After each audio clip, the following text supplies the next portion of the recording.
Radio Classique.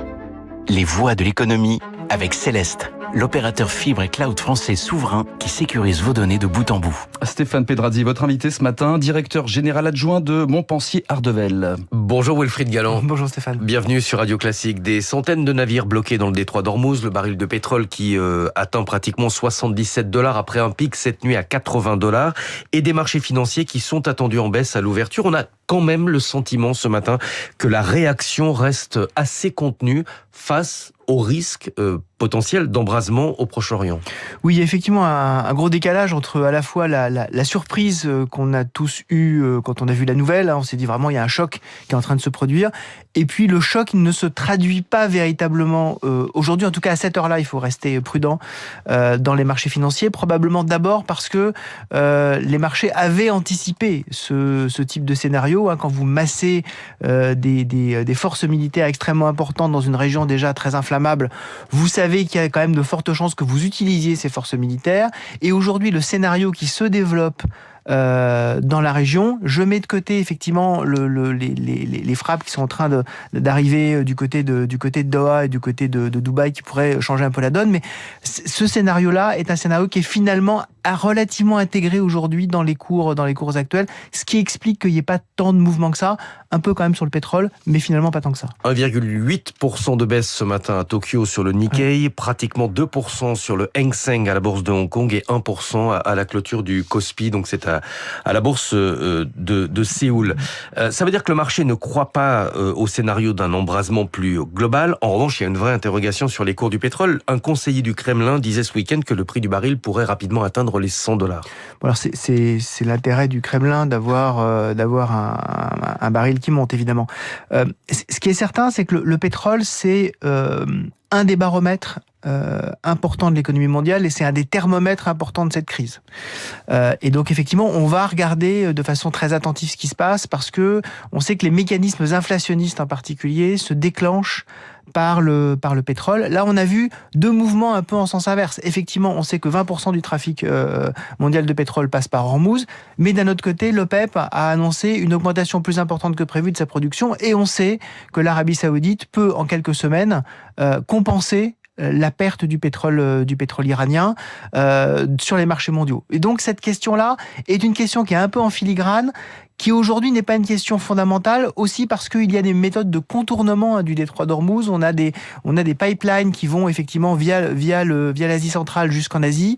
Une des questions, ça va être est-ce que ce réseau de pipeline va être effectivement toujours utilisable, en particulier pour la Chine, on en parle beaucoup, mais aussi pour l'Inde, qui dépend beaucoup du pétrole du Moyen-Orient et du pétrole iranien. Donald Trump a déclaré cette nuit que la guerre pourrait durer au moins 4 semaines. Est-ce qu'il peut se permettre, lui, d'avoir un baril de pétrole au-delà de $100 à quelques mois des élections de mi-mandat aux États-Unis, alors qu'on sait que le pouvoir d'achat, c'est vraiment la question essentielle de ces élections? C'est une vraie question très importante. On voit qu'effectivement, le thème de l'élection qui arrive, c'est le thème de la capacité à vivre, en fait, l'affordability. C'est véritablement ça, plus véritablement que le pouvoir d'achat.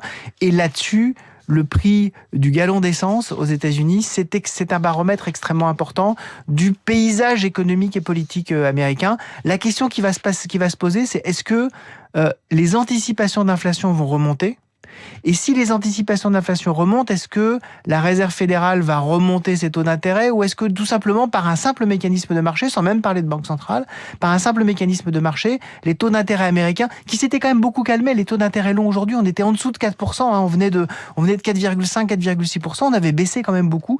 On est en train effectivement d'avoir des tensions potentiellement à la hausse. Et ça, pour les Américains, pour tous ceux qui vivent à crédit, il y en a beaucoup aux États-Unis, c'est extrêmement important. Donald Trump, il a dans son viseur non seulement effectivement le niveau des prix, mais le niveau des taux d'intérêt, et ça c'est effectivement quelque chose qu'il va falloir regarder. À vous entendre, plus que le cours du baril, c'est sur les taux et sur les devises que tout va se jouer. Oui, parce que évidemment le cours du pétrole est important pour les Américains, mais le cours du pétrole il est exprimé en dollars. Et donc si le dollar remonte pour les Américains, ça va absorber un peu ce choc potentiel de pouvoir d'achat. Et ça voudrait également dire que le dollar, et c'est une question qu'on se pose, nous financiers, on se pose beaucoup de questions, et c'est une question qu'on se pose, est-ce que le dollar est toujours un actif refuge? Est-ce que les actifs américains en général sont un actif refuge? Est-ce que les actifs obligataires américains également sont un actif refuge? Il y a les actions pour la tech, mais il y a aussi surtout les treasuries et les T-bills américains. Est-ce qu'on va continuer à les acheter et donc à faire baisser paradoxalement les taux d'intérêt américains, ou est-ce qu'on va avoir la crainte de l'inflation et les faire remonter? La vraie interrogation à court terme de cette crise, et même à moyen terme, c'est effectivement l'articulation matières premières, devises, taux d'intérêt. C'est ce triangle-là qu'il va falloir surveiller. Mais si le dollar remonte, notamment par rapport à l'euro, pour nous, c'est la double peine. Un dollar qui grimpe alors que le pétrole est en train de grimper également, on va le payer beaucoup plus cher. On pourrait se retrouver comme étant les grands perdants de l'histoire, en particulier d'abord parce que géographiquement, on est une zone qui est relativement proche en fait du Moyen-Orient. Et puis, effectivement, on n'est pas protégé par le dollar, on n'est pas protégé par les porte-avions américains. On sait que là, il y a effectivement des discussions entre la France, l'Allemagne et la Grande-Bretagne pour participer à des opérations défensives visant à attaquer. Alors, j'ai pas trop compris exactement comment c'était possible, mais en tout cas, on sent qu'on a une grande nervosité en Europe qui peut se déployer.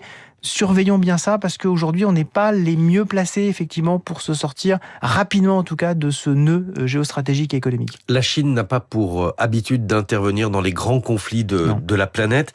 La Chine importe 80% du pétrole iranien. Elle le paye probablement en dessous du prix du marché, vu qu'il y a une interdiction. Dans quelle mesure est-ce qu'une flambée des cours pourrait contraindre la Chine à sortir du bois et à prendre position? Disons, pour la Chine, après le Venezuela, ça commence à faire beaucoup. C'est-à-dire qu'effectivement, il y avait deux fournisseurs à prix discount, enfin 3 fournisseurs évidemment. Il y a la Russie, bien évidemment, le premier, mais il y avait le Venezuela et il y avait l'Iran. Là, on est en train d'en supprimer 2 sur 3. La Chine aujourd'hui a une politique de grande retenue géostratégique. Ça reste quand même un point important pour eux, en particulier là aussi pour l'inflation en Chine. Les Chinois sont très sensibles à la capacité de pouvoir justement vivre de leur travail. On sait qu'on a des tensions déflationnistes en Chine, mais il ne faudrait pas qu'on refasse repartir l'inflation par des mauvais canaux, le canal des matières premières. Si c'est parce qu'il y a plus de demandes intérieures, ça va. Si c'est parce qu'on fait flamber les demandes de pétrole compte tenu des prix, c'est pas une bonne nouvelle. Sur les marchés financiers, ce sont généralement ce qu'on appelle des facteurs exogènes qui déclenchent les crises. Est-ce que ça peut être un élément déclencheur d'une crise, et en particulier d'un éclatement de la bulle de l'intelligence artificielle? On sait que les doutes étaient déjà très prégnants ces dernières semaines. Ouais, tout à fait. En fait, tout le paradoxe, mais aussi toute la tension, se porte sur le fait que ce choc, il vient à un moment donné où on avait déjà beaucoup de questions sur la force de l'économie, sur la force justement de cette intelligence artificielle. Est-ce qu'elle est capable de propulser le niveau de productivité?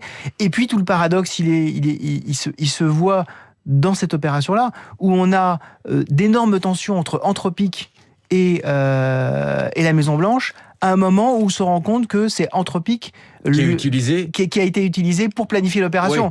Oui. Alors là, on est effectivement dans un nœud qui est extrêmement complexe. Il va falloir qu'on arrive effectivement à débrouiller ce nœud-là, mais ça fait partie effectivement du stress supplémentaire sur les marchés financiers. C'est pour ça, on se félicite du fait qu'on n'a pas de réaction trop forte.